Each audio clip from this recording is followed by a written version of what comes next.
This content page is a little bit different than the other one, so I want you to watch this video first. We learned all about the Earth, how it was formed, its layers, how it layered out due to density. Now we're going to talk about how the Earth has changed since the beginning until now. Continental drift is the idea that the continents, the land masses, or the surface of the Earth moves. This was first proposed by a guy named Alfred Wegener, down here, and nobody believed him. Although he had evidence for it, he didn't have an explanation to how these humongous chunks of land move. Also, people couldn't see them moving or couldn't feel them moving, so they didn't believe him. But since then, we actually have a lot of evidence, and we have a way to explain how these continents move.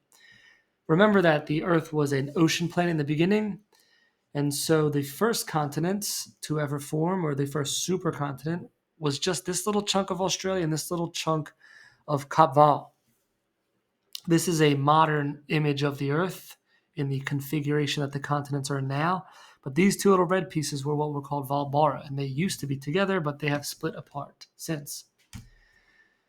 The next one, when volcanoes were erupting more, this was the supercontinent that they call By the way, Valbara is probably just this chunk. In this picture, it's separated. And then, of course, when volcanoes erupted more, Kennerland, which has pieces of what would become Antarctica, Australia, Brazil, Baltic, India. And then here we have Colombia. Even more land was forming as volcanoes erupted. Now, Rodinia, there's lots of evidence for this one. A huge supercontinent that had some of the continental structure that we see today. And of course, Pannotia, which you can see Pannotia was probably very identifiable continental shapes. And everyone's favorite, Pangaea, which is the most popular because it was the most recent. Here's what Pangaea looks like as a cartoon.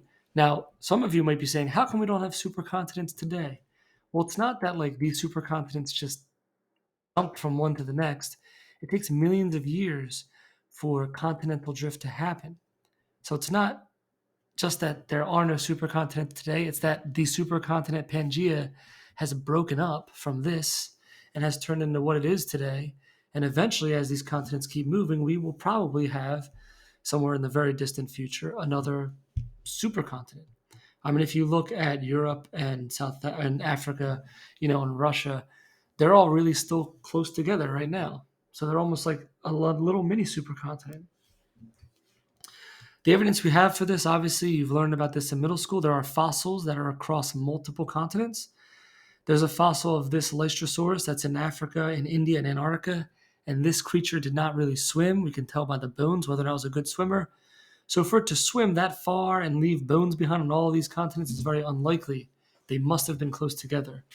There's also glacial striations, which are deep cuts, gashes in the bedrock that exist across different continents today, and they couldn't be there in the patterns that they are unless these continents were at one time close together. We also have mountain ranges that show us some evidence. The Appalachian Mountains, which are the mountains on the east coast of America, you've probably been in the Appalachian Mountains before.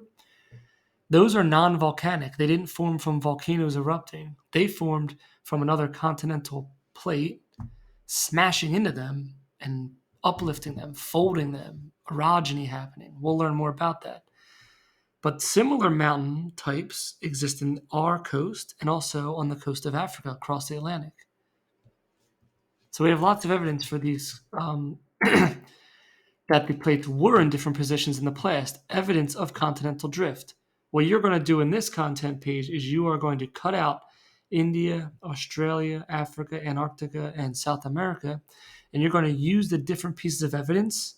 Notice the different colors represent different either rock folding from it smashing together or different species of organisms or different directions for glaciers, the glacial gouging. You're going to use all that evidence and try to rebuild a supercontinent that was called Gondwana. You're going to rebuild it in this area using these pieces and trying to match up the evidence. When you need help, just ask.